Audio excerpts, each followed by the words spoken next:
BJP পুরো ব্যাপারটাই কিন্তু রাজনৈতিকভাবে ব্যবহার করলো, অর্থাৎ সৌরভ গাঙ্গুলিকে তারা বিজেপির ক্যান্ডিডেট করা ইত্যাদি, পসিবল সিএম ফেস, এইসব। সৌরভ গাঙ্গুলি বুঝলো যে হাওয়া ভালো না, মানে বিজেপি জিতবে টিকবে না, তাই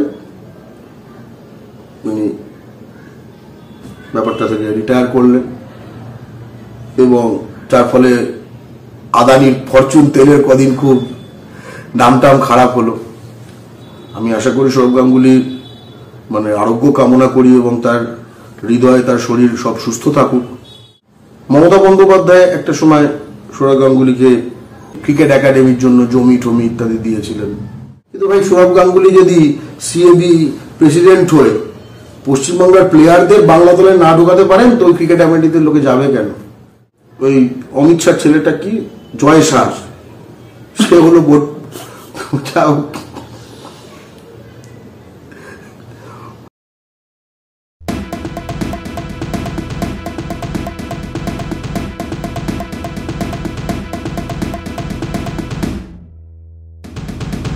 মমতা বন্দ্যোপাধ্যায় কিংবা নরেন্দ্র মোদী তারা তাদের রাজনৈতিক স্বার্থ চরিতার্থ করবার জন্য সৌরভ গাঙ্গুলিকে ব্যবহার করছেন, নাকি কোথাও গিয়ে সৌরভ গাঙ্গুলি নিজের ব্যক্তি স্বার্থ মেটাবার জন্য তিনি এই রাজনৈতিক দলগুলোকে নিজের নানান প্রয়োজনে নানান সময় ব্যবহার করছেন? আপনি কি মনে করেন?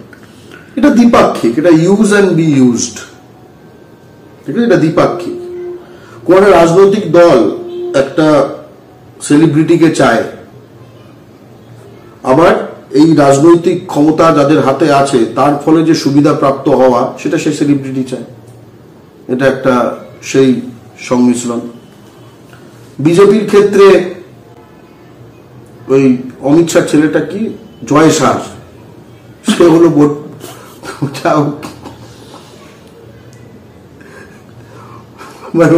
ওখানে ব্যবসা করেছে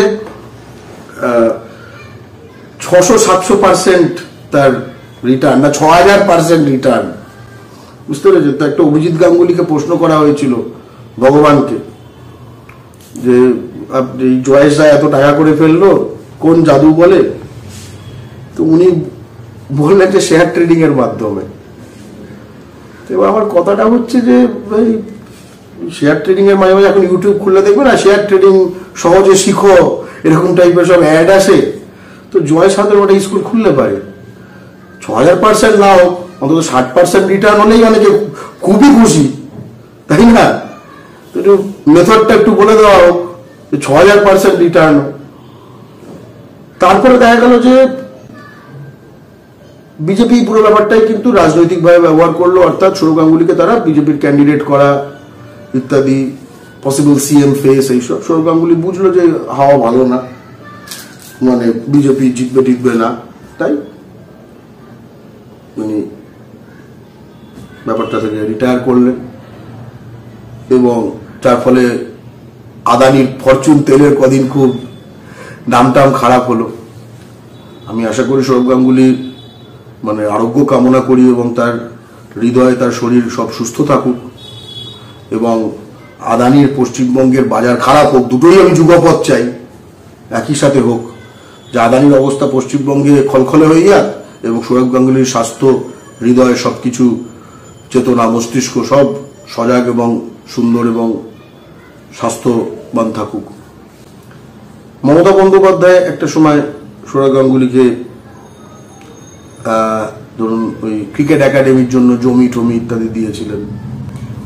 দেখুন, এগুলো আসলে কোনো অর্থকরী জিনিস নয়। এটা একখানা হলো সৌরভ গাঙ্গুলি ক্রিকেট একাডেমি, কিন্তু ভাই সৌরভ গাঙ্গুলি যদি সিএবি প্রেসিডেন্ট হয়ে পশ্চিমবঙ্গের প্লেয়ারদের বাংলা দলে না ঢোকাতে পারেন তো ওই ক্রিকেট একাডেমিতে লোকে যাবে কেন? তাই না? এটাই তো হচ্ছে বাস্তব।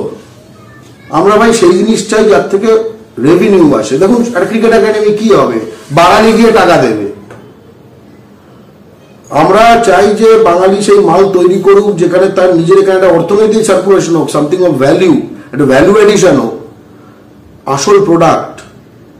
ঠিক আছে? প্লিজ চুরি করবেন না। একজন কন্টেন্ট ক্রিয়েটার অত্যন্ত কষ্ট করে তার কাজকে এগিয়ে নিয়েছে, তাই তার কাজকে সাপোর্ট করুন, তার কাজকে ভালোবাসুন, কিন্তু তার কাজ নিজের নিজের চ্যানেলে তুলে দেবেন না। কারণ জানবেন, পাইরেসি কিন্তু একটা অত্যন্ত দণ্ডনীয় অপরাধ। আপনারা দেখছেন আওয়াজ, রোজকারের হক কথা। For more updates about Awaaz, please subscribe our YouTube channel Rajshekhar thali.